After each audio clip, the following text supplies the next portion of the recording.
இதான் second stage. Resentment, மூட்டை கட்டுறது. மொத்தமா எல்லாத்தையும் சேர்த்து மூட்டை கட்டிப்பாங்க. இப்போது கூப்பிட்டு பேசியிருக்கணும். இப்பவும் பேசாம மனசுலயே வச்சிருந்தா அது அப்படியே ஸ்டேஜ் 3க்கு போகும். ரிஜெக்ஷன். முதல்ல என்னெல்லாம் விஷயம் பண்ணுவாங்களோ அந்த எல்லா விஷயத்துக்கும் இப்போ ரிஜெக்ட் பண்றது. இந்த ஸ்டேஜ்ல தான் ஏதோ பிரச்சனை இருக்குன்னே அவங்க பார்ட்னருக்கு தெரிய வரும். நீ ஏன் இப்படி இருக்கேன்னு அவங்கள கேள்வியா கேட்க கேட்க அது அப்படியே ஸ்டேஜ் 4க்கு போயிடும். Final stage, repression.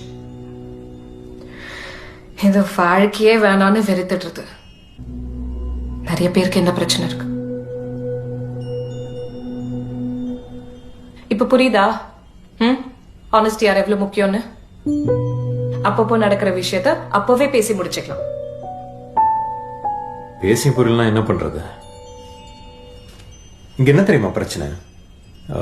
அந்த ஃபர்ஸ்ட் ஸ்டேஜ் என்னது? ரெசிஸ்டன்ஸ். ரெசிஸ்டன்ஸ். அந்த டைம்லயே சொல்லும் போது கேட்டுக்கிறவங்களா இருந்தா பரவாயில்ல. புரிஞ்சுக்காம அவங்க சொல்றதுதான் கரெக்ட்னு பிடிவாதமா இருக்கவங்க கிட்ட எத்தனை தடவை போய் பேசுறது? எப்படியும் பேசி பிரயோஜனம் இல்ல. போற வரைக்கும் போட்டுதான் முடிவு பண்ணுவாங்க. அந்த பொண்ணு மாதிரி. அதுவும் கரெக்ட் தான். சில பேருக்கு எத்தனை தடவை சொன்னாலும் புரியாது.